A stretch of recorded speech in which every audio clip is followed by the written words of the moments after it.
Okay, bismillahirrahmanirrahim. Assalamualaikum warahmatullahi wabarakatuh. Okay, hari ni cikgu akan sambung tajuk mikroorganisma ni, muka surat 37. Okay, tajuk dia hidup sihat, hidup sejahtera. Okay, amalan harian yang sihat dapat mencegah penyakit berjangkit yang disebabkan oleh penyebaran mikroorganisma. Oleh itu, kita harus mengetahui langkah-langkah untuk mencegah penyakit berjangkit. Okay. Waktu pagi, Syafiq, kamu terus makan selepas main bola sepak. Sedapnya roti ni. Petang, dia pergi tandas, dia sakit perut. Apakah yang perlu dilakukan oleh Syafiq untuk mengelakkan dirinya daripada sakit perut? Apa patut dia buat? Sebelum makan, kena buat apa? Ni situasi dia kongsi tuala abang dia.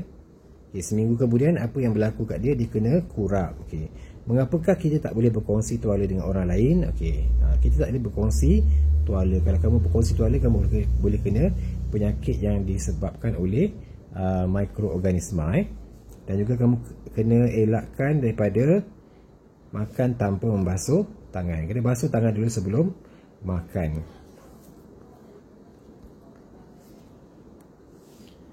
Seterusnya, apakah yang akan berlaku kepada Dina dan Rani? Mengapakah kita perlu menutup mulut ketika bersin atau batuk? Kenapa kena tutup mulut ketika bersin? Dia bersin, seorang bersin, tengok 2-3 hari lepas tu orang lain pun kena penyakit sesama. Kenapa? Sebab sesama ni adalah disebabkan oleh dia adalah penyakit yang boleh berjangkit sebab dia disebabkan oleh virus ataupun mikroorganisma. Bagaimanakah langkah kuarantin pesakit boleh mengawal penyakit berjangkit? Langkah kuarantin, dah dengar tak kuarantin yang macam COVID ni kena kuarantin kan, kena asingkan daripada orang lain supaya tidak dijangkiti. Langkah kuarantin. Kita akan belajar tentang amalan harian yang sihat. Apakah amalan-amalan yang perlu kamu lakukan untuk memastikan kamu sentiasa sihat? Bagaimana kamu mempraktikkan amalan untuk mencegah penyakit berjangkit? Macam nak elakkan kita daripada terkena penyakit berjangkit? Menjaga kebersihan bilik tidur seperti membuang sisa makanan, kotoran dan sampah dapat mengelakkan bau busuk. Buang sampah ni, tengok ni, kena bersihkan baru boleh mengelakkan bau busuk, dan serangga seperti lipas dan semut tidak akan memasuki bilik kita. Jadi tak adalah serangga dan juga lipas, kamu pun tak akan kena penyakit. Apakah amalan harian yang boleh diamalkan untuk menjamin kesihatan diri dan mencegah jangkitan penyakit? Mari kita perhatikan situasi di bawah. Mengapakah ibu membasuh tangan selepas keluar dari tandas? Kenapa ibu basuh tangan selepas keluar dari tandas? Kuman mudah merebak di tempat-tempat kotor. Kita mestilah mencuci tangan supaya bersih dan boleh mengelakkan diri daripada penyakit berjangkit. Ini untuk mengelakkan daripada terkena penyakit berjangkit. Dia tanya lagi, apakah lagi amalan harian yang penting untuk perlu kita lakukan? Tengok ni gambar ni. Elakkan makan makanan yang terdedah dan dihinggapi lalat. Lalat adalah pembawa penyakit berjangkit kerana lalat sering hinggap pada sampah dan kotoran. Jangan makan pada makanan yang terdedah. Jangan makan makanan yang terdedah dan dihinggapi lalat. Jadi apa kita kena buat? Kita kena pakai penutup makanan seperti tudung saji.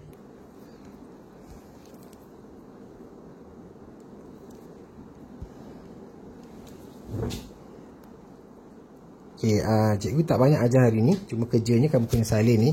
Dah buat belum ni? Kalau belum ada pada bahagian nota kamu yang minggu lepas tu, kamu kena buat. Jenis-jenis mikroorganisma ialah fungi, protozoa, alga, bakteria dan juga virus. Dia menjalankan proses hidup apa? Bertumbuh, bergerak, bernafas. Apakah kegunaan mikroorganisma? Pembuatan makanan, penghasilan antibiotik, penguraian bahan organik, menghasilkan baja organik. Keburukan dia ialah menyebabkan penyakit berjangkit, mereputkan gigi, makanan menjadi rosak dan juga boleh mendapat keracunan makanan. Ni yang tadi cikgu bacakan langkah-langkah mencegah penyakit berjangkit. Ada 1, 2, 3, 4, 5. Cuci tangan, jangan kongsi peralatan peribadi, kuarantin pesakit, sediakan makanan yang bersih dan juga memasak air minuman. Amalan harian pula apa? Cuci tangan, elakkan makanan terdedah dan hinggapi lalat, tutup makanan, mandi menggunakan sabun atau antiseptik, menutup hidung dan mulut, Cuba elak daripada mendekati pesakit yang dihinggapi penyakit berjangkit.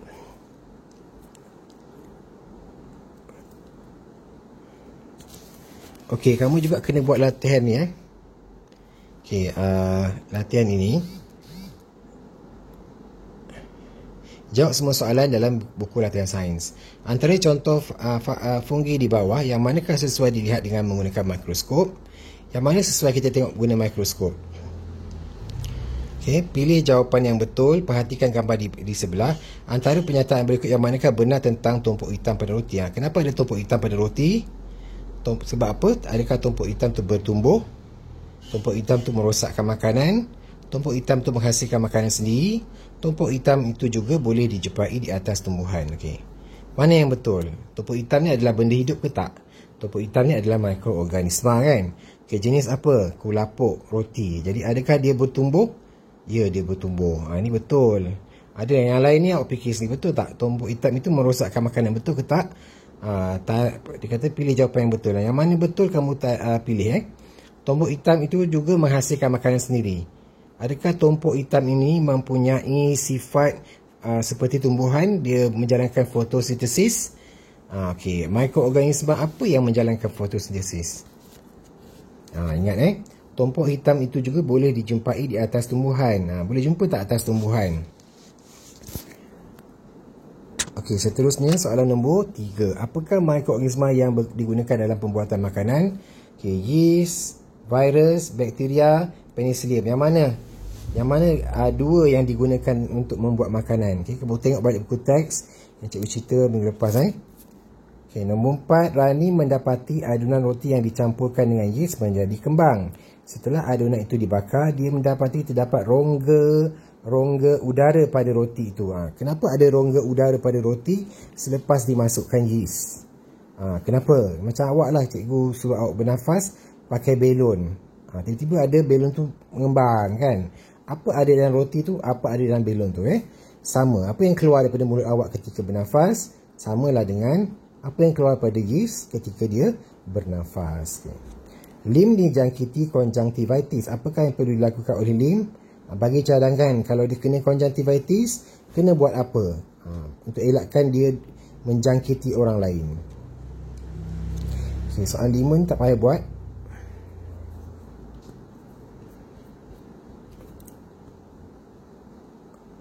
Okay, soalan 7 ni tolong buat. Apakah pemerhatian?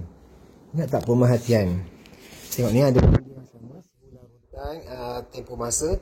Graf di bawah ialah bacaan suhu larutan yeast dan gula ketika Amir, Lim dan Dina menjalankan penyiasatan bagi membuktikan yeast bernafas dan membebaskan gas. Okay, apakah pemerhatian? Ini cikgu ada ajar itu pemerhatian satu benda. Apa kita sebut dia punya objek dia? Ialah apa? Yeast bernafas kan? Tempoh masa kan? Masa untuk yeast bernafas ni.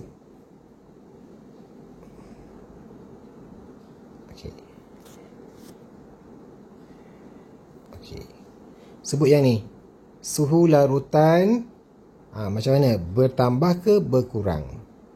Okay. B. Berdasarkan pemerhatian di A, berikan inference. Kenapa suhu larutan ni bertambah bila masa yeast bernafas ni bertambah?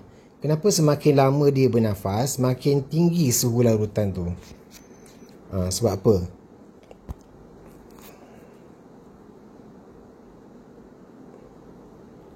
Apakah hubungan antara dua pemboleh ubah?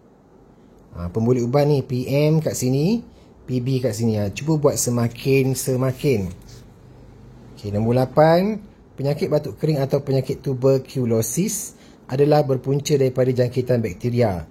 Tanda-tanda penyakit batuk kering ialah batuk yang berterusan lebih daripada 2 minggu. Kahak yang mengandungi darah, demam dan berpeluh pada waktu petang dan malam, mudah letih, susut berat badan dan hilang selera makan. Data yang dikumpulkan oleh Kementerian Kesihatan Malaysia selama 4 tahun adalah seperti berikut. Kita tengok ni data dia. Okay, apa punca penyakit batuk kering? Tengok balik, batuk kering, tuberkulosis ni disebabkan oleh apa? Mikroorganisma apa? Okay. Pada tahun berapa kes penyakit batuk kering paling tinggi? Yang mana paling tinggi kes dia? Awak bagi tahu jawapan je. C. Bagaimana cara kita elakkan diri daripada jangkiti penyakit berjangkit ni? Bagi tahu cara-cara tadi. Apakah corak perubahan jumlah kes batuk kering? Tengok corak. Adakah corak dia bertambah atau berkurang, atau bertambah dan berkurang, ataupun tidak berubah. Pindahkan data tentang jumlah kes batuk kering selama 4 tahun berturut-turut ke dalam bentuk carta palang. Okay, buat carta palang.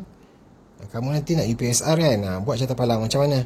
Ini adalah bentuk carta palang. Okay, tolong buat dalam buku Sains 2. Sains 2. Nota buat dalam Sains 1. Ni kerja rumah ni. Tolong buat dalam Sains 2. Okay, Assalamualaikum warahmatullahi wabarakatuh.